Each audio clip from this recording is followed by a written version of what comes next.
Puisque l'écocentre accueille du public, certaines règles doivent être suivies pour assurer la sécurité des visiteurs en plus de celle des opérateurs. De nombreux risques potentiels sont en effet liés à l'opération de l'écocentre. La circulation de véhicules particuliers et d'équipements, les chutes dans les conteneurs, l'émission de poussière, les composants chimiques, les pathogènes et les aérosols, la présence d'objets coupants, la manutention de matières dangereuses. Le superviseur doit élaborer un tableau de risque afin d'informer les opérateurs sur les moyens d'éviter les accidents. Afin d'en limiter les risques, plusieurs conseils s'appliquent. À l'externe, pour les visiteurs. Pour réduire les risques d'accidents pour les visiteurs, il est fortement recommandé d'afficher et de faire appliquer les règles suivantes. Interdiction de fumer sur le site. Interdiction de laisser des matières hors du site lorsque l'écocentre est fermé, sauf s'il y a des contenants désignés. Seules les personnes ayant des matières à déposer sont autorisées près des zones de dépôt.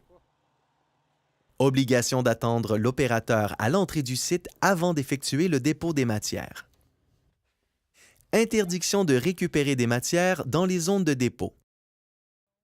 Obligation de respecter les indications relatives au tri et au dépôt des matières dans les zones appropriées. Respecter la liste des articles interdits. Toutes les portes des véhicules doivent être fermées avant de quitter la zone de déchargement. Les enfants doivent rester à l'intérieur des véhicules.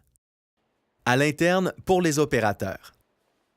Les opérateurs devraient porter en tout temps les équipements de santé-sécurité suivants. Gants adaptés, résistants au risque de coupure ou de piqûre pour la manipulation de CRD ou résistants aux produits chimiques pour la manutention des matières dangereuses. Vêtements adaptés, résistants, pantalons et manches longues. Bottes de sécurité résistants aux produits chimiques avec cape et semelles d'acier. Dossards fluorescents. Lunettes de sécurité, lorsque requis, par exemple pour manipuler des matières dangereuses. Casque, lorsque requis, par exemple lors du chargement de camions.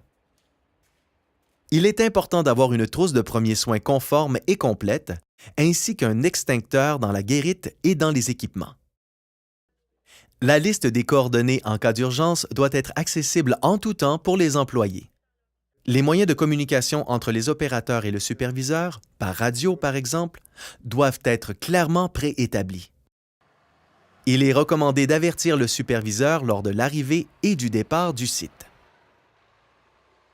Voici quelques conseils additionnels pour vous protéger lorsque vous manipulez des matières dangereuses. Ne transvidez jamais des produits d'un contenant à un autre. Ne sentez jamais un produit. Utilisez des contenants hermétiques et fermez-les correctement. Consultez et appliquez le tableau de compatibilité des produits. Gardez à votre portée une bouteille d'eau saline, au cas où vous recevriez un produit dans les yeux. Gardez un extincteur et une trousse de premiers soins. Gardez une trousse de déversement contenant des matières absorbantes pour contenir les liquides en cas d'accident.